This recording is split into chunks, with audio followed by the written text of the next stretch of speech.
My name is Martin Matter with Witness to War Foundation. It's April 13th, 2024, and we are at the VFW in Falcon, Colorado. I'm sitting with Mr. Joe Somosky, Somosky, serves in Iraq and Afghanistan in the United States Army. And he serves with the 2nd Squadron, 283rd Cavalry of the 29th Infantry Division. How are you doing today, Joe? Good, thank you. Glad to hear it. Thank you so much for joining me this afternoon. My first question is, where are you from originally? Well, I was born in the Philippines. My dad was also in the military as a Vietnam War veteran, so I'm not really from anywhere. I lived Philippines, Hawaii, Conus, Florida, Virginia, California, pretty much all over the place. So no place in particular that I stake my claim to, which kind of explains how I ended up in Colorado. Your father Air Force? Yes. How do it feel based on him being in the Philippines? Yeah. Do you know what he did in Vietnam? He was a crew chief. Oh, cool. Aboard B-52s, AC-130s? Helicopters, mostly UH-1. Oh, cool. Did he talk much about Vietnam, or is that something he kind of kept private? No, he really didn't. He's had a uniform he saved. He retired in 1985, so he had a pretty long career. He was a senior NCO. He brought his helmet home, and that had a prominent place in our home. But other than if we were messing around and forgotten storage boxes, we'd come across some old citations and award citations and things like that, but really not anything he would like to speak about. He did finally was part of, I think, the VA or the American Legion did an honor flight to DC this year, and he actually went this year for the first time. So I think he's starting to get more comfortable with his service there. All right. Was there any other military history in your family? Yeah, my grandfather served in the Army too, in between World War I and World War II, when they still had horse cavalry. So we've got some really cool pictures of him and his unit when horse cavalry still existed. They came over from Hungary, kind of before Nazi Germany got really rolling. So came to the United States, kind of converted to Catholicism to prevent whatever happened to them in Europe. And then he served a little bit in the Army to give himself that connection to American citizenship, and then lived a long and quiet life as a coal miner in West Virginia. So was joining the service something you thought about doing yourself growing up, moving around all the time, or did you have other ambitions? As a kid, I really didn't have any ambitions. My dad was working for the Civil Service after he retired from the military while I was going through high school, and went through some economic problems, and at that point, I wasn't going to put a burden on my family to try to go to college or anything. So I signed up for the Army through the delayed entry program at 17, and then graduated from high school the next year. Graduated from high school on a Friday and was in basic training on Monday. And what year was that? 1993. Oh, right. So why the Army, not the Marines, the Air Force? Well, I really didn't have a whole lot of information about stuff, but I ended up hurting my knee my senior year of high school playing sports. And I didn't want to, it had healed to a certain point, but not probably fully, and I still have little problems with it today. But I wanted to do something. Like, I knew that you can go in the military and do all kinds of stuff, but I know you can go and prepare yourself for maybe a future on the outside by being a mechanic or being a cook or any variety of stuff. In the 90s, military occupations were different than what they are now. But I wanted to do something that you couldn't do on the outside. Otherwise, what's the point of joining? So, not to mention the easy bar to entrance, being an infantry soldier was definitely the way to go. Except, not with the benefit of hindsight now, knowing that peacetime military is a lot different than wartime military. Definitely. So, any memorable training stories in the Army? The things I remember from my active duty time. So I was only active duty from 1993 to 1999, and then recalled it to active duty shortly after September 11th to fill the gaps in the active duty forces. And I kind of stayed in the National Guard after that initial 2003 deployment. But it was pretty uneventful. I came in as an 11 X-ray, went to my first unit, 1st Battalion, 87th Infantry, 10th Mountain Division in Fort Drum. A lot of heroes coming back from Somalia at that time. So by the time I got to my unit after the training pipeline and everything, it was late fall, early winter, 1994 by that time. And then, a lot of the guys walking around that had been with HHC Weapons Company a lot from the 10th Mountain that had supported Task Force Ranger in Somalia. So but really not a whole lot. During peacetime, I remember having ammo to train was a scarcity. We would do cool things like, we would hike and climb mountains and stuff like that to kind of keep things up. But a lot of times we'd get busted in officers' country and have to cut grass in generals' houses and stuff like that. And I remember really fun things like washing rocks in front of, Division HQ before distinguished visitors and stuff. So it was pretty clear to me, even though I did extend, I had an initial 4-year enlistment, but I extended for another 1.5 years before I extended for 2, but I got out early to go to college. That I wasn't gonna stay. It was kind of a weird time. There was some stuff popping off like in Haiti, and there was some peacekeeping stuff, but nothing even memorable. Nothing really worth remembering. Didn't leave the States at all in the 90s? No. I think we did do a training mission to Operation Bright Star in the Sinai, 97. But that was really it. And all I remember was just sitting in the desert, watching Bedouins go by and then screwing with them and trading stuff with them. But anything meaningful or really nothing. Yeah, Sergio was just here. Did he go on Bright Star with you? I don't know Sergio, so he might have. Bright Star, a lot of infantry units rotated through Bright Star. And then there was another one that was similar in Korea that was like a DMZ augment rotation. But in the East Coast unit, we usually got tasked for Bright Star. So you got out, and then you said you got reactivated after 9/11. I'd like to ask about where you were that day, what you remember about the attack. Yeah, so I got out and took an ROTC scholarship at a school in Virginia called Christopher Newport University. Their ROTC program was co-located with William and Mary. So it's in like that area of Virginia, the Tidewater area of Virginia. And, I was kind of intending of maybe coming back in. I was in the Guard through the simultaneous membership program. So I was a cadet, but on my drill weekends, I served as a platoon leader. So I'd serve as like a placeholder lieutenant, during drill weekends, and it was okay. It was still peacetime. I remember when I checked into my unit, it was an engineer company in West Point, Virginia, no relation to West Point, New York. And these guys filled the Humvee trailers with like ice. And they brought like deer rifles, and there were beer. And I was like, what have I got myself into? But based on my peacetime Army experience, it wasn't that much of a surprise. And also knowing that it was Virginia. So I was going through school, thinking of maybe I had a pretty good commanding officer, a gentleman named Captain Gregory, that was a veteran of the 101st and 1st Gulf War. So he was a pretty inspiring leader, even for such a low speed unit. And I was like, well, maybe I could be, a part-time Guard officer or whatever, but I definitely didn't want to go back on active duty just because of just the limited prospects. And then September 11th happened, and I was going to school, and I had another roommate of mine that was also an ROTC scholarship who ended up finishing his commissioning and becoming a captain in the infantry in the 82nd. And we were both living together kind of off campus, and it was my turn to drive that day. We had actually military history that day by a retired colonel, and it was the Indian War. So it was kind of it was a once a week class. It was like a 2 hour and 45-minute class. And I was up first. My roommate usually slept in a little bit, and I was watching the news on this tiny TV that I had bought. And I saw like the first reports of a plane crashing into the World Trade Towers. And I was like, oh, all right. And it was so early that people were saying like, oh, it's in the flight path of LaGuardia. It looked like a small plane, no big deal. So I didn't think anything of it. My roommate got up, we got ready, and we started driving to campus. And then we were talking and listening to music. And back then it wasn't streaming. It was like a CD or something. So then we noticed all these people just pulling over everywhere. And so what's going on?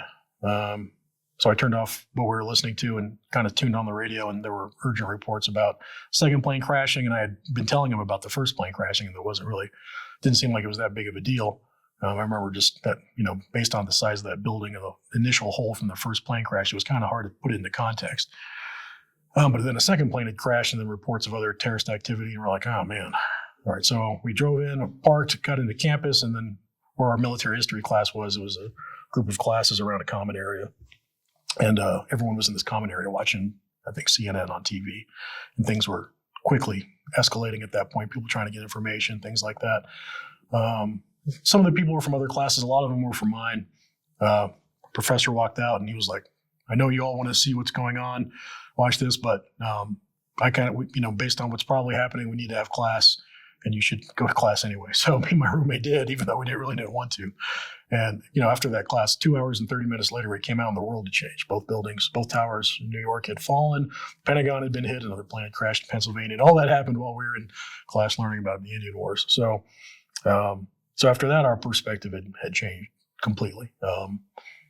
My roommate was a year ahead of me in school, and he wanted to finish and get his commission before going in.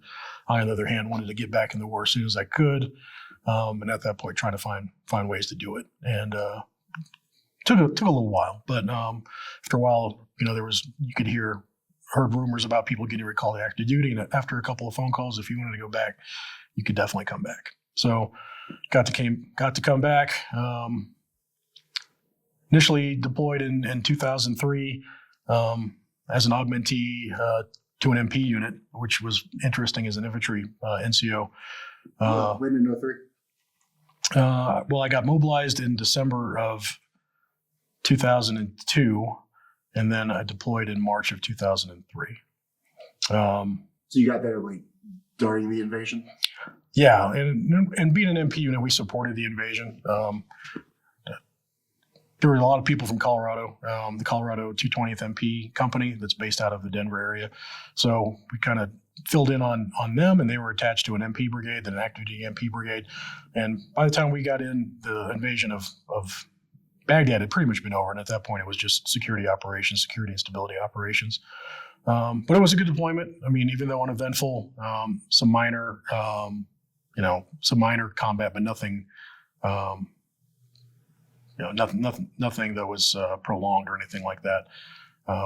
More. Were these Iraqi army guys? Just no, there were some of them were probably Iraqi army guys. Like we would get guys take shots at us at TCPs and things like that. And we'd run them down, and they would be in civilian clothes and poorly armed, and really, I mean, they were really just bottom of the barrel, just harassing type stuff.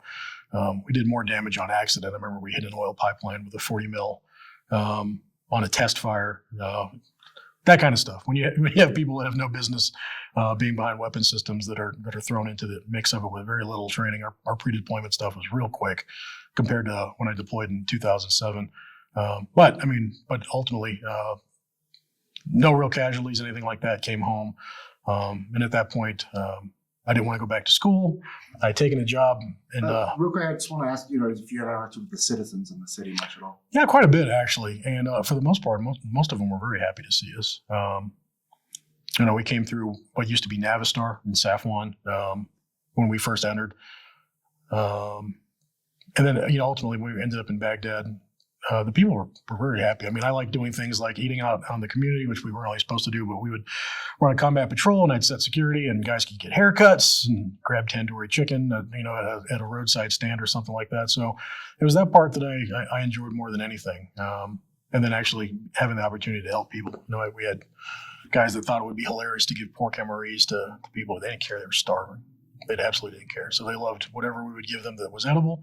And then we would get little small cans of Chef Boyardee, things that they had never had before. And we'd share that with them, and they would love it. And of course they loved Pepsi. We'd show up, and everyone, Pepsi, please, Pepsi. So, but that was that one.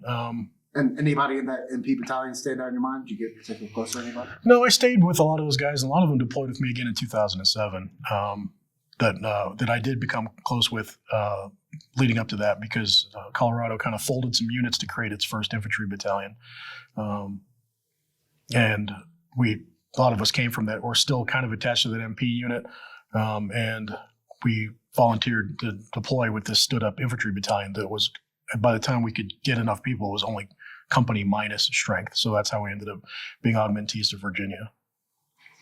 So tell me about coming home and did you do a full year? Did you come back in 2004? No, it was an 8-month deployment, so it was pretty quick. And it was, we were soft skin Humvees, flak jackets, mixed, DCU uniforms with woodland camo armor and helmet covers and things like that. So it was really, really hasty. Really not a clearly defined mission initially, but then once it was, it was, and then quickly rotated out when active duty units came in, and the focus on, government building and things changed at that point. But when I came home, all I could think about was how I could get back. Calling states all over the country looking for vacancies. And it was weird because I'd gotten hired with the police department in Colorado, and I had a real job. So I had a real job, and I wasn't really focused. I was still kind of doing fun things a lot, not taking my real job seriously because all I really wanted to do was deploy again. And I thought about going back on active duty, but I also didn't think the war would last 20 plus years. And by then, I was starting to get a little bit older. I was in my mid-20s by that point, and had to think, was kind of thinking about my future, but not really focused on it. So that next opportunity to deploy came in 2007. Was this part of the surge or a planned deployment? This was part of the surge. So our unit was originally tasked for something else, but Colorado couldn't get that infantry battalion, which is now full strength. I think they're a full brigade combat team now. And I stayed with them until I got out in 2011. What eventually would become the first of the 157 infantry, and that's based out of Fort Carson. So all we could muster was maybe a company minus, and a lot of that time was still very few combat veterans. Some guys from active duty, a lot of people that were non-MOSQ'd. So we had a handful of 11 Bravo and 11 Charlie qualified soldiers that were mostly in team leader, squad leader, platoon sergeant positions, and everyone else kind of filled in. So once we got through that initial screening, like some at-home pre-deployment training stuff, we weeded out a ton of people. And ended up becoming an augmentee to the 29th ID. And they were deploying basically 2 battalion level units, the 3rd of the 116th Infantry, which we were initially part of, but then the 2nd out of the 183rd Cav Squadron, also part of the 29th ID, was short.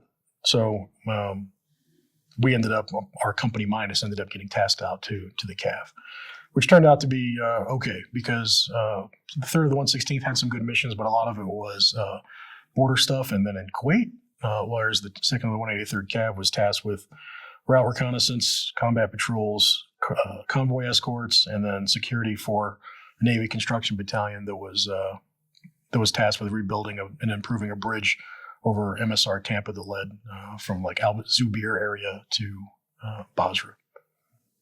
And in that deployment, was a squad leader for that one.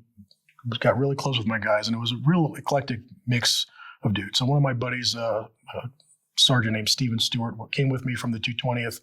He was one of my team leaders, super sharp. He was former 82nd Airborne, from the same peacetime era as me. So we both had the same kind of mindset, like now's our chance. We're going to make the most of it. Volunteered for every tasking that we could. Stood out in training, and then fortunately got put into a unit that was actually doing stuff during the deployment instead of kind of support missions. A lot of my guys were former signal guys. Their history was all National Guard or Reserve. But I mean, they turned out to be okay. I had one private that a kid named Noble Havens that still lives in Colorado that was a 19 Cav Scout, 19 series Cav Scout that ended up being a gunner on one of my trucks, and it was during that time it was Humvees. 1114s, 1152s. Up armored and all that? Yeah, up armor. Some of them were add-on up armors. Our 1114s were, but our 1152s were pretty brand new. And we'd usually my squad would roll in elements of 3 trucks, and either for route clearance, route reconnaissance, combat patrols, and then we would plus up with another squad if we did, or the entire platoon if we did convoy escort and things like that. And yeah, kind of drawn to that point, the big change between 03 and 07 is that the IEDs were way too prevalent. Yeah. So, I mean, a lot of things had changed. First, the thing that stuck out was the change to the rules of engagement. 2003 was like a free fire zone. I mean, we were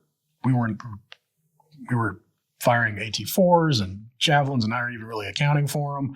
If we needed them, we would take them off other trucks, and we'd come across them and things like that.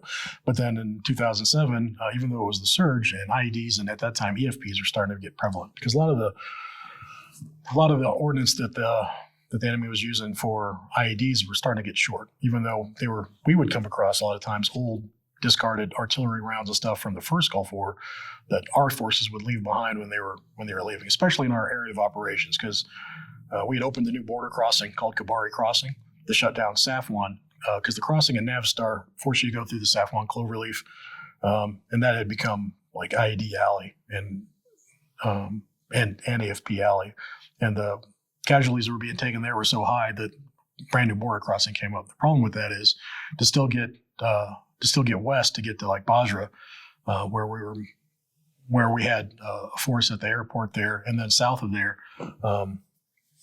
at the Camp Bucca detention camp because they were closing Abu Ghraib. So required a lot of transit still down that same corridor. You still have to go through the Saffron Cloverleaf to get to Camp Bucca. At that point, while closing down Abu Ghraib, sometimes we'd lead convoys of detainees from Abu Ghraib to Camp Bucca. So you still have to go through the Saffron Cloverleaf. But to avoid Navistar, they built a brand new crossing called Kabari Crossing, which was to the west.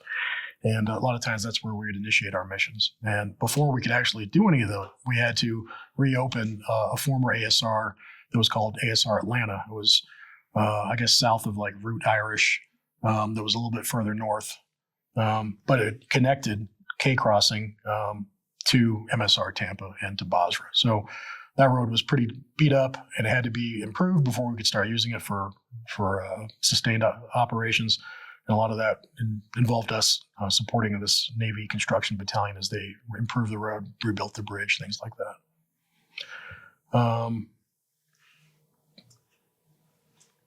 So we were talking about how in 2003 you just kind of taking pot shots and harassing fire. Was the insurgency stronger during this time? Yeah, and it was more focused, and it was harder to differentiate from friend to foe. So being in a not so densely populated urban area, unless we were in Basra, which was still British battle space at that time in 2007. There was still like small towns like Al Zubair and places like that, the suburbs of Basra, and it was very, very different. My interpreter at that time was Jordanian, and he didn't trust anybody out there. And the IEDs and stuff at that point, ASR Atlanta didn't have a lot of places like culverts and things like that where they could get a substantial amount of demo in there to attack us. So a lot of that stuff wasn't a concern, but what was a concern was we'd come across, and I have brought videos of that, where we'd come across these PMCs, all kinds of them from all over the place that were doing shady things like shooting up villages when they would drive through, and dealing with the Iraqi police and the Iraqi army that sometimes you could trust them, sometimes you couldn't. And then we had to go through a pretty big oil field, and the oil field security, they would do things like, hey, can you give us chem lights so that if we shoot at you by accident, not to shoot back. And I had to politely explain to them, like, if bullets come at us, they will come back in the opposite direction. And yes, you can have the chem lights, so it'll be easier for us to kill you.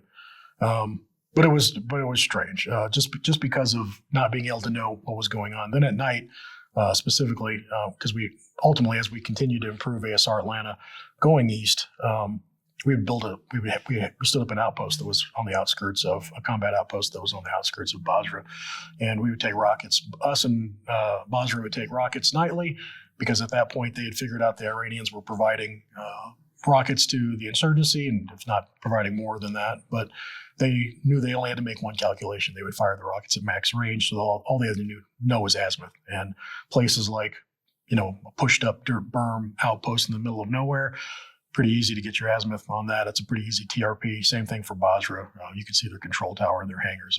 We were just easy fodder. And that was before where it is now, where you have anti-rocket stuff and things like that, anti-counter battery for artillery and things like that. So, and then we and everything, even despite all that, even despite the increased contact and stuff like that, being in up armored vehicles, a lot of times it was a joke. If we were on a convoy, a lot of times we wouldn't stop to engage because we'd have to ask for permission to engage, depending on the day, 100 meters off the road, 300 meters off the road. And a lot of times they would engage just from outside that range, like at max range, like maybe 800 meters with an RPK or something like that. So by the time we would get permission, we'd be way down the road, and our SOPs were just to keep moving if we took small arms fire, and return fire and keep moving the convoy.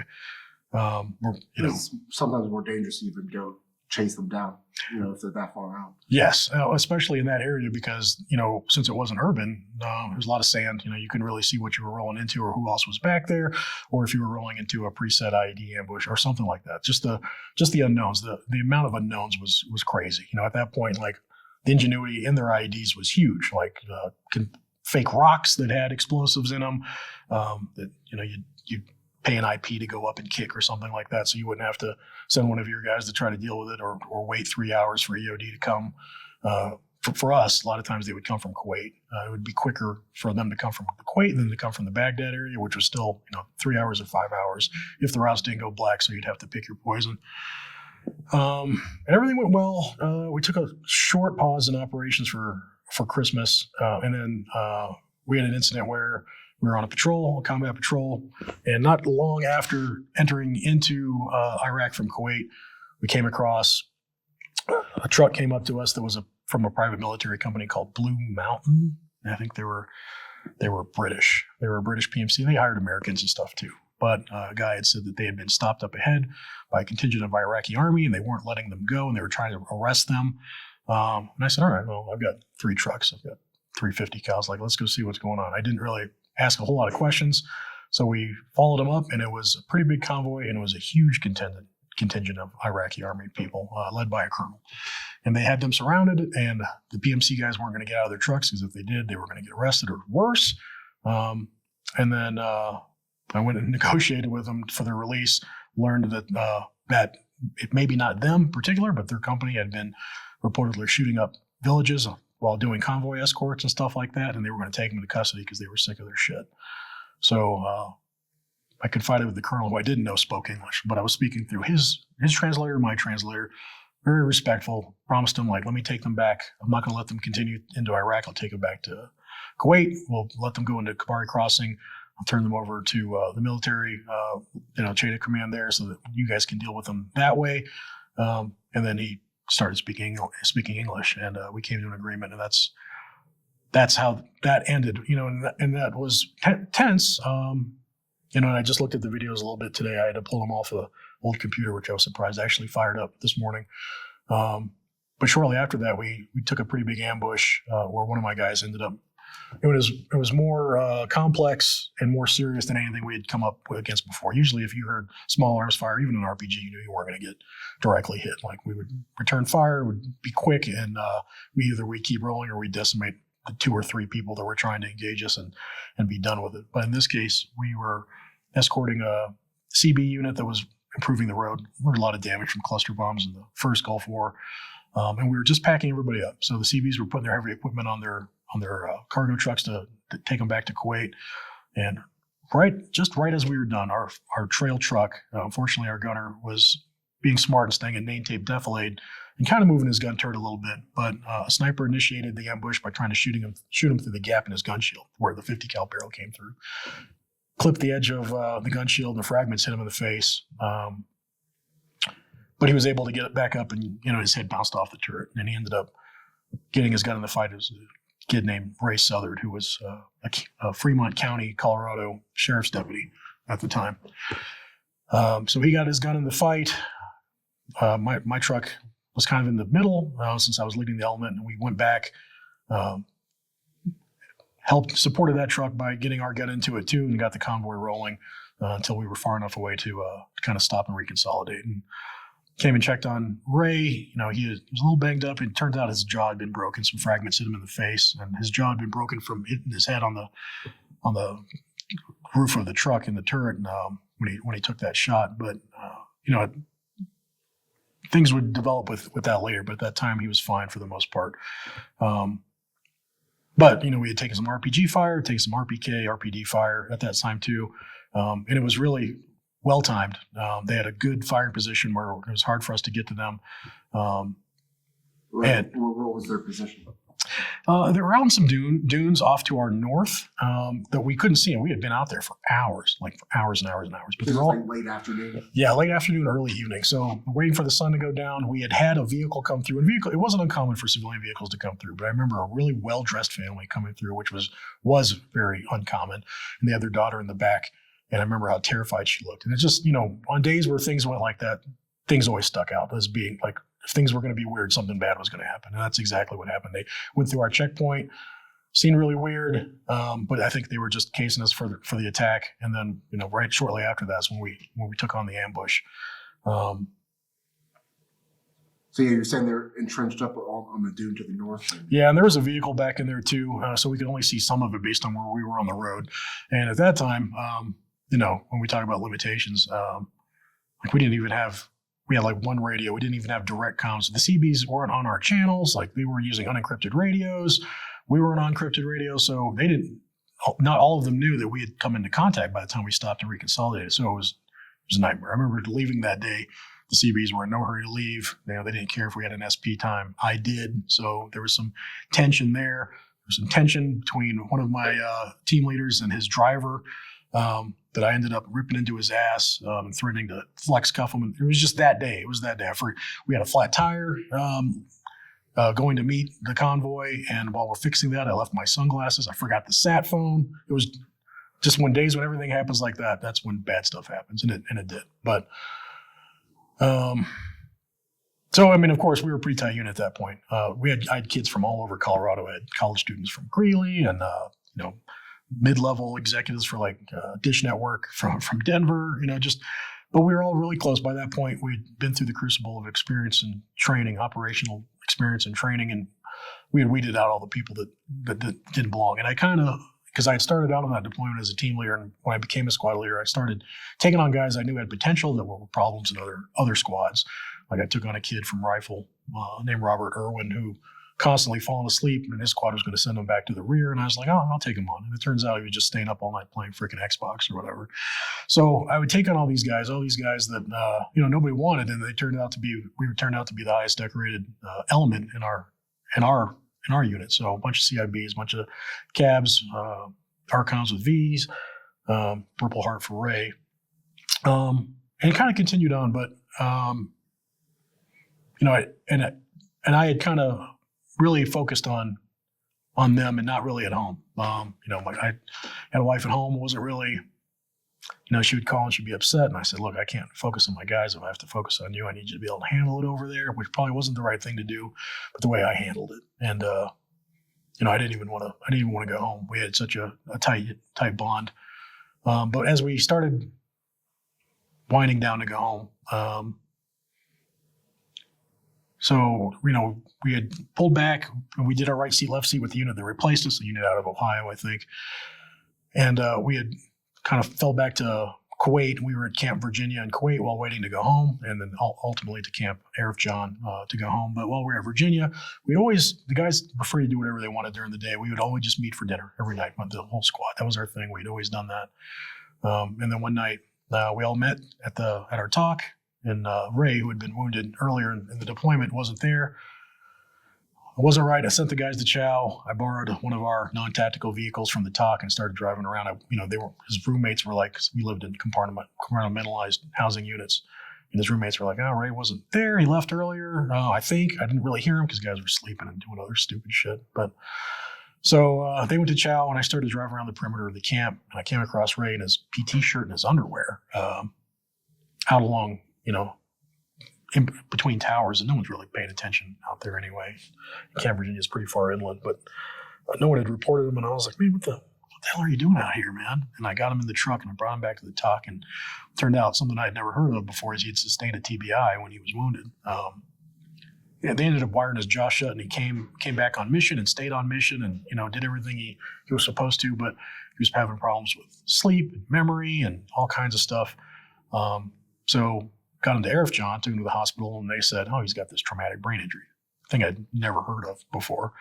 They flew him to Germany, but by then, what had started is probably a mild to moderate TBI from the actual ambush incident had turned into a full-blown major TBI. Brain bleed, just kind of. Yeah, I think he had a subdural hematoma that had, a pretty minor one that had gone for a long time, so he's lucky he didn't die. But ultimately, he ended up losing a lot of memory and was basically down to the functions of like an 11 or 12-year-old. So he ended up going to Germany and then coming back home a little bit before us, or a little bit after us. But he wasn't the same guy. I went to go visit him at the Warrior Transition Unit at Fort Carson when I got back, and he was just a mess. So I'm so sorry to hear that. No, I mean, it's just stuff that happens, just stuff you don't know, stuff I know now.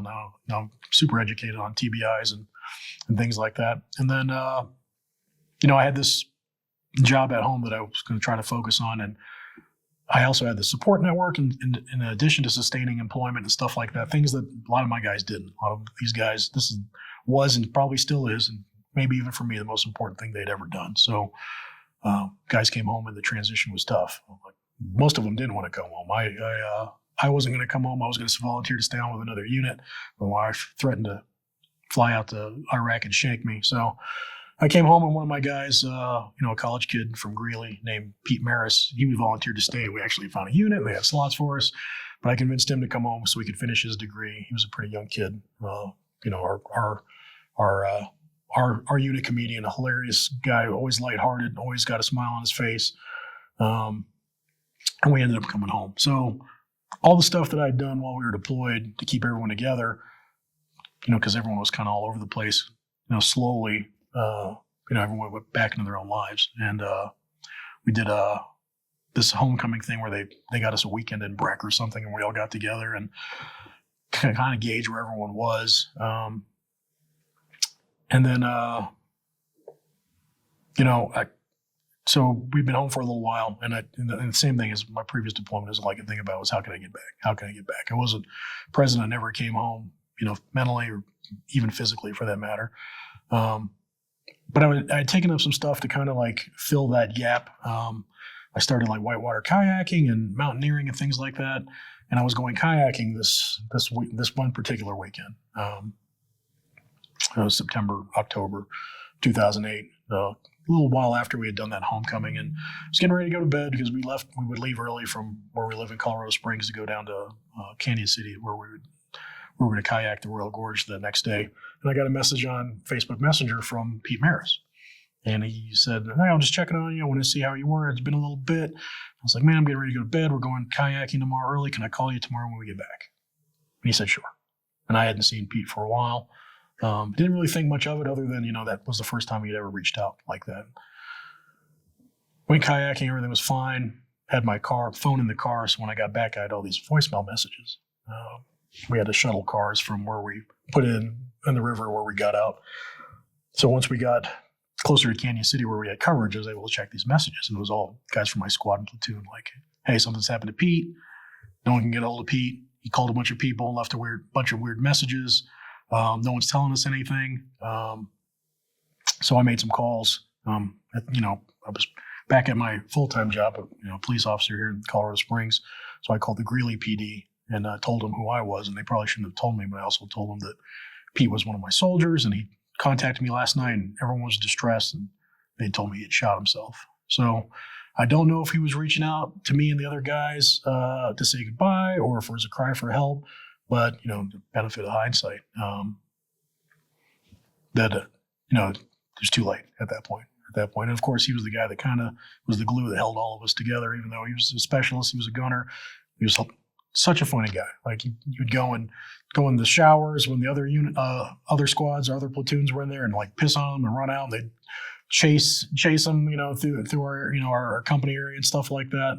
It's just a super funny guy who had his whole life ahead of him, but things weren't going so well with his girlfriend. And the same thing as a lot of us, he couldn't really focus on the task of school. He had just done this great important thing with people he really cared about, where everything mattered. And now you get home and everything's kind of Mickey Mouse, right? Like even if you do have a good job and a family, like it's just not the same. And that kind of set off a chain reaction. So 2 other guys from our platoon ended up killing themselves, almost sequentially. We lost Anthony McMurtry a few months after that, and then, or Anthony Eckert shortly after that, and then Jeff McMurtry a few months after that. So we lost 3 guys from our platoon to suicide within a year and a half. That's terrible. Yeah. So it kind of put a damper on, this great thing we did. We had some bumps, on the deployment, but everyone got home safe. Everyone, all these combat vets that wanted to do great things. Some of them went back on active duty. One of my team leaders, Nate Hagendahl, he was former active duty. He was an 88 Mike. Came on that deployment with us, became a combat engineer, and then went back on active duty after that. So we're kind of mixed success, but losing those bonds where, you could keep track of everybody. I struggled a lot with blaming myself for not realizing that everyone would have the same support network as I would, a good job, family that cared about you, things like that. And then that thing that, we had that kept everyone together, because we weren't problem free. We had guys that were having marital problems at home and not paying bills and just all kinds of stuff that comes with a deployment. But because we were together, we were able to manage it. We came back home. I mean, it's not realistic. Like at that point, we're still that bonded group, but is it my job? Is it not my job? But I took that, especially because I'd been talking to Pete the night before. I really took that hard. And then there's, and I guess for me, like for a lot of guys is, we live our lives because a lot of people we cared about, even the people we don't know, guys that didn't get to live their lives, that had promise and plans and futures. We do things because they can't is what drives us. But I was in stasis for a long time after that.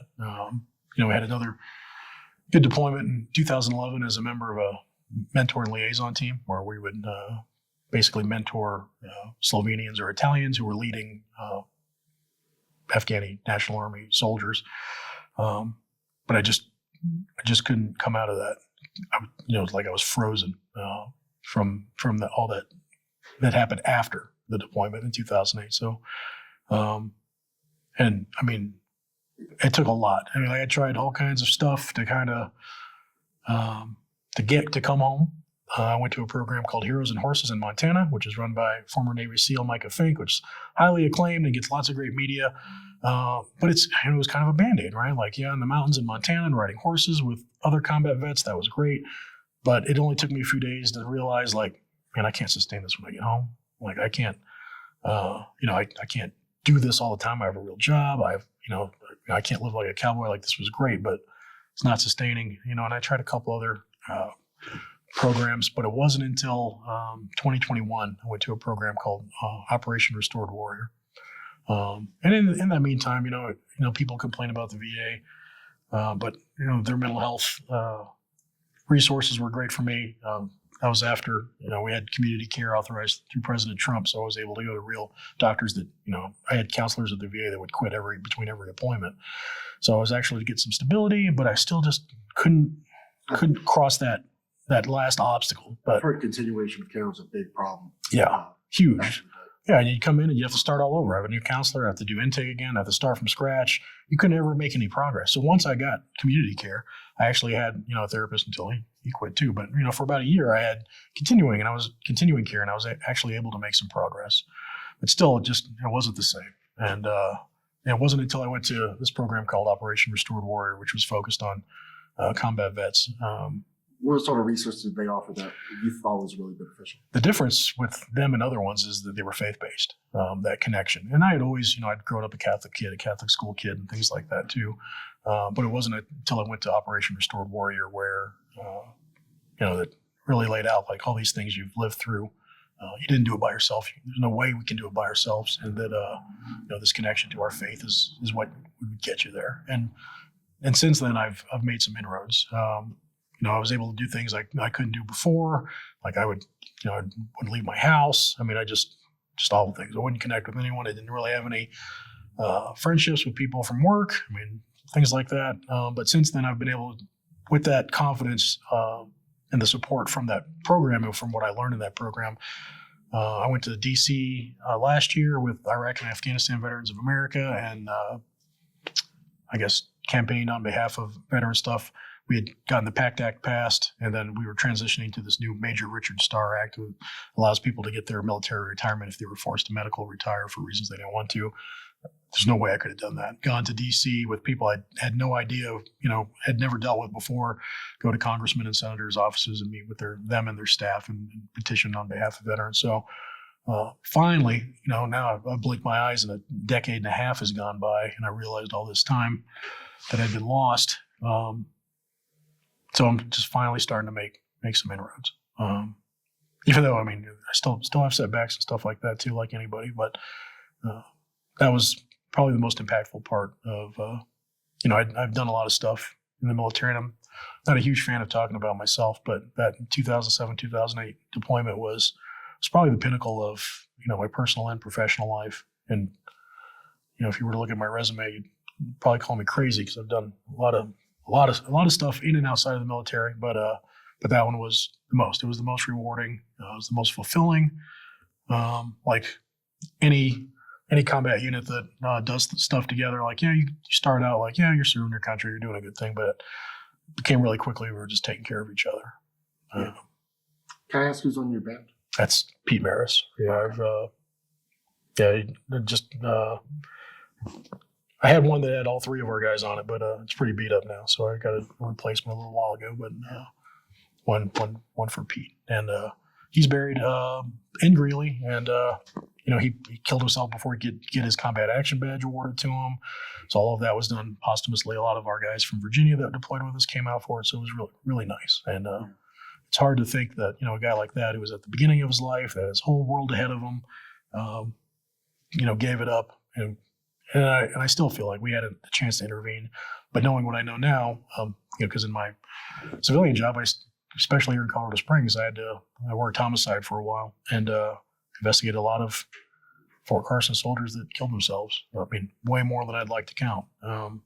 Guys that, because I stayed in the National Guard here, a lot of the guys in my unit, a lot of guys that they knew, a lot of guys that I knew. It was just unbelievable the staggering amount of people that would kill themselves from all branches. We had guys from the Air Force and the Army, Marine Corps, Special Forces soldiers, officers enlisted. It was just unbelievable the amount of people. And I was only, was on one of two teams, so that's just every other week how many people I would see killing themselves. So it's really hard to come to terms with just the gravity of that. So you're a law enforcement here in Colorado Springs? So I retired from Colorado Springs Police Department in 2020, and I'm still in law enforcement. I work as an agent for the Colorado Bureau of Investigation now. All right. Married, kids? Yeah, I've got a family. They've kind of stuck with me through all this, and I don't know why I haven't been present mostly for a lot of that. I've kept them out of pretty much everything I've felt and experienced and things like that too. And I still have a problem I still struggle with sharing things that I feel like they don't have the context for. I don't even know where to start, like how to tell them, those kind of things. A lot of the stuff today I haven't talked about in years.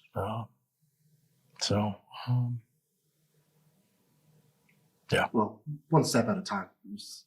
Yeah. How many days in the year to open up? Sure. A couple questions to wrap us up today. What do you want people to remember about the War on Terror based on all your experiences out there? That it was worth it. It was worth all the sacrifice, and that a lot of people, a lot of good Americans that, the best. I mean, the military always has the best parts of our country in its ranks, and not all of them are smart. Like I had, guys that could barely read, but in my mind, they did more for this country in 1 3-minute firefight than most people will in their entire lives. And that everyone who served, whether they're a combat soldier or a support soldier, doesn't matter, because they'll always have a connection to this country. And when they're dying, they'll never feel like they didn't do anything that mattered. And that everything that we're going through now seems kind of petty compared to what people fought and died for during the global war on terror. Now, in your military career, was there anybody who made a big impact on your life? Maybe an officer or a peer, but my platoon leader on that 2007 deployment, Hank Ralston, he was really, really sharp guy. But I just so many people that believed in me and put trust in me. My first sergeant at the Colorado Infantry Battalion, Josh Studeville, ended up becoming Sergeant Major. He's a cop in Aurora, so we had similar career paths, both in and out of the military and the reserve component. Another guy who believed in me because I just, I was always struggling, even here, and he always took the time to give me a position where I could have some responsibility and take care of other soldiers, and that was exactly what I needed. So. A guy who's been through a lot himself. He was one of the first responders to the Aurora theater shooting. But a leader first, always, and always took care of us. So.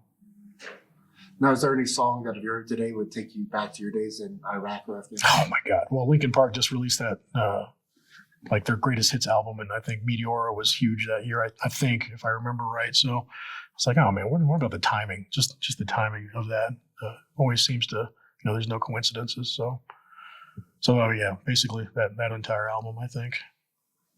And lastly, any final thoughts, words of advice to anybody watching this in the future, kids, students?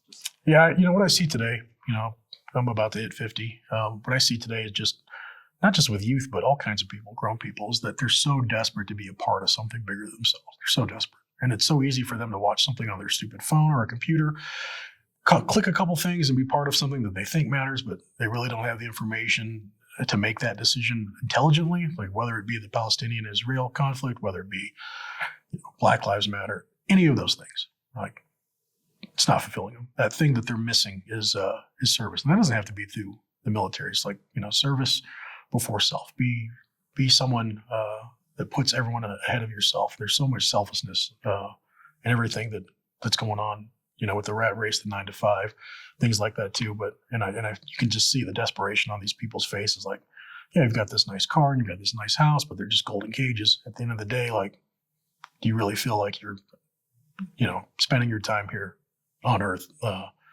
being a good person, doing things that matter? And the only thing I can suggest is find that thing, whether it be through community service, military service, through your church, something like that.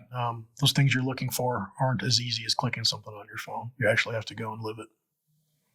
Well, Joe, I cannot thank you enough for taking the time to come out and share your stories with me today. It's an honor and a pleasure. But most importantly, I want to thank you so much for your service. Greatly appreciate you, sir. Thanks, man.